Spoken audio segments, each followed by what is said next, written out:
right, before we jump to the Pac-12 South, if you want to get free plays sent right to your cell phone every day, just text GAME, G-A-M-E, to 25827. You get free plays right from Jim Feist. If you want to get plays from Las Vegas Sports Services every day in every sport, Jeff has those available at jimfeist.com, along with other top handicappers in the nation, plus free stuff too, articles, more videos, and Jim's Fast Facts. All right, let's move to the Pac-12 South. You got UCLA. This is a team that Jim Mora had everyone back, plus everyone back on a very good defense last year. Plus he's got that young star quarterback, Jeff. The sky's the limit for this team. Well, last year everything looked good too, but they had some devastating injuries, and it just pretty much ruined their season, and ended up with the loss to SC. It just was not a very disappointing season for the Bruins, but we'll see what happens this year. That's why this year in the spring game, Jim Moore didn't even want to take any chances. He just played a couple 11-on-11s and some 7-on-7s, and didn't with very little contact because he says he just didn't want to risk any more injuries. They have 5 back on offense, 10 back on defense this year. They're on a 16-9 run under the total. I have a new offensive coordinator, Kennedy Polamalu, who will run a more pro style, which fits Josh Rosen, the quarterback, better than last year. Last year they were 45th in the country, 32.2 points per game, 25th in passing, 59th in rushing. Only 2 offensive linemen are back. Rosen had a decent year. He had such hype around him that it was pretty hard to live up to it. But he did have 23 TDs, threw 11 interceptions, 3,670 yards, and a completion rate of 60%. Yeah, he had kind of a hot and cold year. Yeah, he had a couple of games where he threw some interceptions there and kind of got rattled, but. Well, he was a freshman, so it wasn't that, nothing to be too concerned about. This year, running back Soso Jamambo is back. 6.1 yards per carry. Wide receivers, Darren Andrews is back. Kenneth Walker. Plus, first-team all-pack cornerback Ishmael Adams is going to play some at wide receiver this year, too. Defense was 52nd in the country last year, 25 points per game. Up front, they're led by senior linebacker Deion Hollins and defensive tackle Eli Anku. Just the thing with the last year was everything was going well, but they just had some injuries. The offensive line, Miles Jack got injured, and they just couldn't keep up. And the secondary is strong. They ranked 10th in the nation last year. This year, starting quarterbacks, so we have Marcus Rios and John Johnson return, along with safeties Jakeel Wadood and Randall Goforth. So Bruins should have a very good team this year, and if they can stay healthy, they could win they could win 10 games. They open at Texas A&M. Week 3, they have at BYU. They got Stanford at home, Arizona at home, at Arizona State. The road games are at Cal, Colorado, Washington State. Big revenge game against Arizona State. They lost that game as a 13-point favorite last year, and I think it was October. It's about the second week of October. Every year they seem to lose these games in that period of time. Jim Moore is trying to figure it out. I'm not sure if it has to do with the academic schedule or what, but they always seem to lose a game that they shouldn't lose around that time of the year. But I'll go with UCLA to win in 9 games this year. I'll go with 9-4, John. All right, well, I'm going to take a look at what I think is going to be a sleeper team, somewhat of a sleeper team in the Pac-12, and that is the Arizona Wildcats, because they were only 7-6 last year, but Rich Rodriguez has 7 starters back on offense, 8 on defense. It was an absolutely electric offense despite that near 500 season last year. He runs that zone read spread option attack, and boy, is this offense loaded for 2016, starting with junior quarterback Anu Solomon, 20 touchdowns, 5 interceptions, 62% completions, 5 offensive line starters back. You got a star running back in senior Nick Wilson, 725 yards, 5.5 yards per carry because he missed 4 games last year, and he is a dual threat. This offense last year was 16th in the nation with 495 yards per game. They do have some new wide receivers as they lost 3 or 4 guys, but they do have Samanji Grant back, a 5'9 senior, plus some other seniors too, and Trey Griffin and Nate Phillips. Phillips actually had 564 yards. All these guys he is 5'7", and relatively small. Griffey is 6'3", but there's so much talent back on this offense. They're going to be incredibly potent and experienced. The defense last year just fell off the map. That was the downfall. 35.7 points per game, was 106th in the country. The run defense was atrocious, 188.5 yards per game, and no Pac-12 team gave up more rushing touchdowns, a whopping 30. So Rodriguez fired the staff. He got rid of just about everybody, and he brings in 38-year-old coordinator Marcell Yates. Now, he comes over from Boise State, and he's got a more physical defensive that they've been practicing with a lot of movement on it. And there's plenty of talent to work with. Inexperienced junior nose tackle Luca Bruna is back, as well as Paul Migliori, a linebacker. They bring in a freshman nose tackle in Justin Belknap. He was pretty impressive in the spring. And then the secondary position, you got Dane Crunchak coming in, a JC transfer. He's big and has some athleticism. And one of the players, one of the linebackers, Magliori, noted in spring, he said, it's definitely different what we're doing this year. Everybody's moving around and calling out signals and making adjustments and changes. So you're not going to see the same Arizona defense that you saw last year. I think it's going to be an aggressive one. It's going to be a lot of shifts at the line of scrimmage to try and confuse the opposition. And all you have to do is improve a little bit defensively with all the offensive talent. So the schedule for them, they're going to host BYU in week 1. Then they got some easy games against Grambling and Hawaii. So there'll be a 3-0 start. Then you got Washington at UCLA, Utah. And then they're going to be hosting USC and Stanford. The revenge game would be UCLA, because last year Arizona started 3-0 as well. And UCLA then clobbered them at home 56-30. So there's your revenge game. Yeah, I think this team is more than capable if this defense improves like it looks like it's going to. They can win 10 or 11 games here. And keep in mind they were 10-3 over the total. I think the defense is going to be improved, but this offense is going to be just as dominant as it was last year. Maybe a good team to look at over the total. But this is going to be a very, very good team in the Pac-12. All right, Jeff, USC last season, boy, did they have problems off the field, on the field. Is there any kind of stability for 2016? They're in dire need of some stability. This team just has had a revolving door of head coaches the last few years. Now it's Clay Helton, who was the offensive coordinator, who did a pretty good job as he took over for Sarkisian. He also was the coach, I think, in the game when they beat Fresno State in the bowl game a few years ago. So they just keep going round and round there. They've turned 10 on offense, 6 on defense. T. Martin's a new offensive coordinator. They're going to have a more emphasis on a power run game and maybe taking some shots down the field. Other than the offensive line needs improvement. Other than Christian Hackenberg, Cody Kessler is the only quarterback in the country to be sacked more than 100 times the last 3 years. They were 37th in the country last year, 33.9 points per game, 31st in passing, 70th in rushing. As far as quarterback, Max Brown's a favorite. Freshman quarterback Sam Darnold, Jalen Green, freshman Matt Fink. It's wide open right now for the quarterback position. That's going to be probably the biggest question mark going into the season. Top backs return, Justin Davis, 5.3 yards per carry, Ron Jones, 6.5 yards per carry. Wide receiver Dominic Davis is back. Defense, also wide receiver Juju Smith-Schuster is 16.2 yards per catch last year, and also Darius Rogers, Stephen Mitchell. So 3 of the top 4 receivers are back. So if they got the quarterback straight now here, they're pretty much loaded on offense. Defense, they're 46 in the country. The defensive line, they'll allow some of the best players. They're pretty young there. They have sophomore defensive end Rasheem Green and sophomore nose tackle Noah Jefferson. Secondary is pretty experienced, although 3 are juniors and 1 is a sophomore.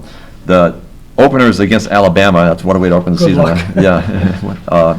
That's going to be in Arlington, Texas, and they have to play at Stanford, at Utah, at Arizona, at Washington, at UCLA. They end at home. They end with Notre Dame. Very, very tough schedule for SC this year, and that's going to be maybe a problem to overcome. But I'm not sure if they get the 9 game. I'll go with 9-4 this year for SC. Well, I wonder if that schedule is going to be their downfall. That's I was thinking that could be the biggest problem of all. That's a tough schedule. Not going to be easy. This is Jim Feist in Las Vegas, and I want to thank you for watching all of my videos. We'd love if you'd subscribe to my sports betting channel. It's free, so why not subscribe? Just click on the subscribe button, and I'll give you 7 days of free plays. 7 days of free plays on me. You'll get a YouTube message sent to you with the code word, and an 800 number. You just call in with the code, and whatever you want, call in, and we'll give you free service each and every day for 7 straight days. And thanks again for watching and subscribing. All right, I'll take a look at the Arizona State Sun Devils. I was never a fan of Coach Todd Graham. I thought they might be in for a letdown last year.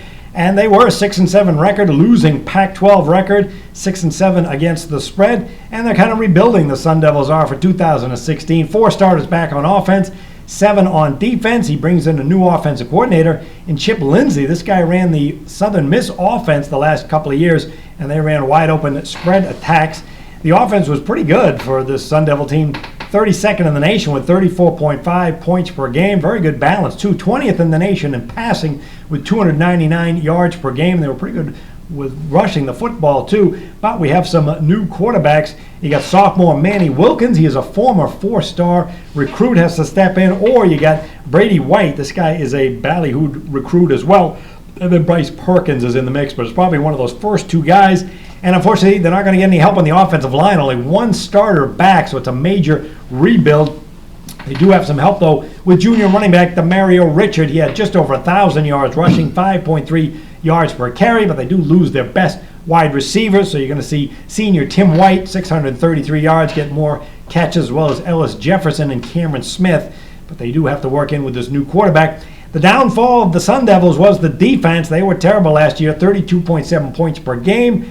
That was 97th in the nation. They actually look solid up front with Lelu Molakalio. He's strong, but they have a new secondary coach because they struggle badly against the pass. They were the worst team in the Pac-12, getting up 337 yards and a half yards passing per game. The one plus is Kareem Orr was a freshman All-American at safety, but boy, they need a lot of improvement as they could pass like crazy on this team. The schedule, week 2, they're going to host Texas Tech, another pass-happy team, so you'll see if that pass defense is improved against the Red Raiders. And then they host Cal in week 4, so in the first month, you'll see a lot of passing teams. And their road games at Colorado, at USC, at Oregon, Washington, and Arizona, some difficult games in there. So the way I look at this team, I don't think the defense is going to be much improved. 22-18 run over the total, but it's more of a team that I see is going 500 on the season. All right, Jeff, the Colorado Buffaloes also struggled through a losing year last year. Are they going to get much better? I don't know. They just can't. Ever since they joined the Pac-12, they just had a hard time getting going here. You would think they'd have a better team this year. They have returned 9 on offense, 9 on defense, but they're 1-17 in the conference play the last 2 years, and they have a very experienced roster. But when you 1-17, I'm not sure if that's a good thing or a bad thing. That last year they were 96th in the country, 24.6 points per game. They were 49th in passing, 87th in rushing. They only averaged 19.7 points per game in Pac-12 action. Only Oregon State was worse. So it's hard to. I'll believe it when I see it. When I see much improvement in this team, it's just the way it's been going ever since I joined this conference. 6'4" senior quarterback Sefu Liafau has a foot injury. I'm not sure if he'll be ready for the season. Last year he had 9 TDs, 6 interceptions, completed 62% of his passes. Also, they're hoping Texas Tech transfer 6'5" Davis Webb will transfer to Colorado. Right now, he has, as we're doing the show, he hasn't decided yet, but right now Colorado is a leading candidate and they could really use him. Also, they have senior quarterback Jordan Gerke, who had a great spring. In the spring game, he was 10 of 12 for 126 yards and 2 TDs, 1 interception. Last year, the running game averaged only 3.7 yards per carry, but they have Philip Lindsay, Michael Watkins, Patrick Carr, but also the offensive line didn't help much. They had a league worst of 41 sacks last year, so they need big improvement there on the offensive line. Defense, they were 71st in the country, 27.5 points per game. They ranked 87th in yards per game allowed. Jim Leverson, his second year as defensive coordinator, but they should be better. The defensive tackles are back. Jordan Carroll, plus linebackers Rick Gamboa and Kenneth Oligbodi, and strong safety Chadwick Thompson are back. So I see about the same as last year. They might win an extra game or two. I'm not sure if they get to a bowl game yet. Maybe they might win 5 games. They open against Colorado State and Idaho. But then they have to play at Michigan, at Oregon. They also have road games at USC, Arizona, Washington State. They have a big revenge game against Hawaii. They lost at Hawaii last year as a 7-point favorite. So I'll go with 5-8 or 5-7.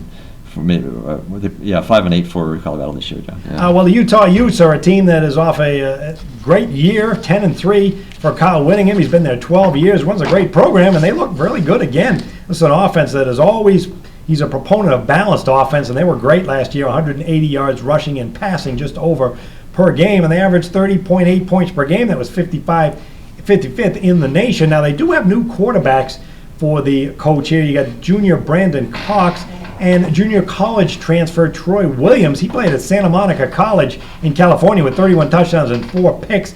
And they even have a freshman they might try with Tyler Huntley. So there's really only one quarterback on the roster with any experience from last season, and they shifted him over to safety in Chase Hansen. So it's going to be a run-oriented team. Fortunately, the offensive line is strong, and that running back is Joe Williams. This guy is also a junior college transfer, but he's a name to remember because he was a sought-after JC product who was terrific at a college in Brooklyn, ACA College, 6.7 yards per per carry, and he's not alone. They got Troy McCormick in the backfield, who is back from a knee injury. Now, the wide receivers are a little bit thin on experience. They do have tight end Harrison Handley, who had 286 yards last year, but the wide receivers are a little short on experience. So it's going to have to be a ball control, conservative offense with all the new personnel and the new quarterbacks, but that's fine with the way the coaching staff runs this.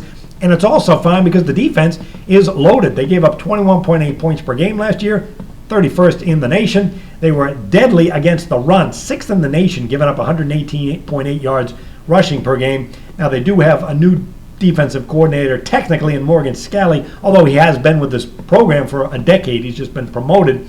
You have very good, they lost their linebacker core, but they brought in a junior college talent in David Loftus-Zaga, who was a guy who's a tough hitter and a very good talent. And at nose tackle, they have Lowell Lutaleli up front.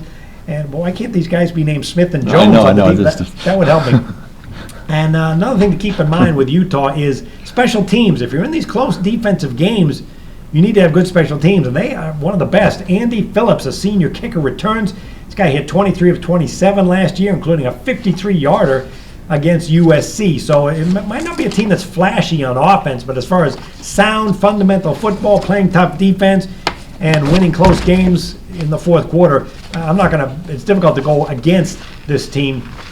I think Utah's going to have another fine season and be in a bowl. When you look at the schedule, week 2, they're going to be hosting BYU, and week 4, hosting USC. So a couple of tough early games, but they're at home. The road games aren't so bad. At Cal, at Oregon State, at UCLA, at Colorado, and Arizona State. They do have a stretch playing 5 of 8 on the road, September 17th to November 10th. But overall, it's a good team with a schedule that is manageable. And when you have a team that runs the football, plays ball control, and great defense, they go under the total, right? Well, they're on a 23-16 run under the total. I can see that continuing. So they're good enough to win 8 to 9, maybe even 10 games again. All right, let's go with our picks on who's going to be in that Pac-12 title game. Jeff, who's it going to be? I'll go with Stanford over Utah. All right, I will pick one of those two. Stanford Cardinal will be playing my sleeper team, the Arizona Wildcats, in a fun game of offense against defense. All right, if you want to get the free play sent to your cell phone each day from Jim Feist, just text GAME, GAME, to 25827. Make sure you go to the JimFeist.com website every day. You get picks from Jeff as well as other top handicappers in the nation. You get these videos, NFL previews, and college, as well as Jim's Fast Facts. These are free stats daily right from Jim's personal database. You can access them on your football, basketball, handicapping. All that and more at JimFeist.com. Good luck with the games, everyone, and we'll see you with more previews right from Las Vegas.